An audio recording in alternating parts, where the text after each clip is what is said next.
All right, it's not going to be very sophisticated, or there's very good negative evidence that Jesus rose from the dead, because it would have been the easiest thing in the world to prove that didn't happen, where if you just dug up his body, if you wanted to stop that movement, go, what, did you guys all lose your mind? Why do you keep saying he rose from the dead? Here's his body. That didn't happen. I think that's negative evidence that Jesus did rise from the dead. Put all that aside. From a different angle, if you go, why do I lean more Christian than Hindu? And I'm not an expert on Hindu, but if you just look at karma, the things we get in this life are because of consequences from our decisions in our past life. Okay, well, I'm a kind of short, kind of stupid, kind of ugly. I've got no charisma. I couldn't even kidnap people and get them to pay attention to me. And is that because of things I did in my past, my past life, that I got dealt a bad hand? And okay, or is it with the Bible that, hey, God doesn't care about that stuff.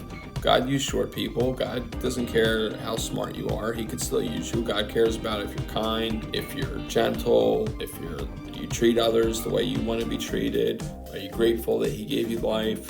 And in the book of Job, where it's sometimes, all right, well, to get a little bit more serious, okay, because all the stuff I said about me is just superficial. I wasn't born into a family where I was abused, and there are people who are born into those terrible situations. My bad hand is nothing to that terrible hand. The idea that karma, that they deserve that from their past life, that doesn't seem right. And the whole thing with the book of Job, that sometimes bad things are going on, and it has nothing to do with, you deserve it, you earned it. There are things going on behind the scenes with the devil. He's trying to get people to curse God because he doesn't want them to have eternal life, because he can't have eternal life. And the idea that God sees all this terrible things that are going on, and no one's going to get away with it. If you treated people really bad, you're going to be judged and you're going to be held accountable. And if you were mistreated, hopefully God will show mercy on you, and you'll get an eternal life in a perfected world. And this blip, this very, very short, wrong turn the world took, you'll forget about it, and in the eternal world, God will wipe away all your tears.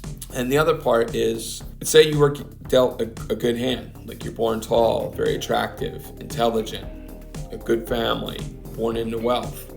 And you can go like, I deserved all this because of what I did in my past. And just the way how you carry yourself, I deserve all this, so I'm going to reap what I sow. I'm going to have as much pleasure as I can. I'm going to be all about myself. The people who are beneath me in the caste system, that's because they deserve it. So I can call them untouchables and have nothing to do with them. The Bible has nothing good to say about wealthy people. The Bible has nothing good to say about powerful people, other than, hey, be very careful with how you live, because God's looking at you and God's going to hold you accountable. We're at the Christian thing, and you have Jesus telling the rich guy, hey, go sell all that you have and give to the poor. And be very careful, rich people. You're getting your reward now, but all those poor people that you're treating really bad, well, when I come back, I'm going to reward them.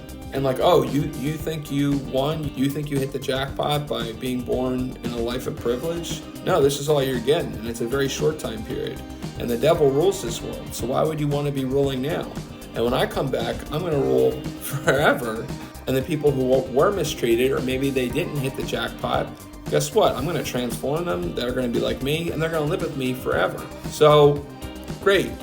You can shine right now, but it'll be much better for them, and you should be treating them better. And, if you do have privilege, if you do have wealth, sell it.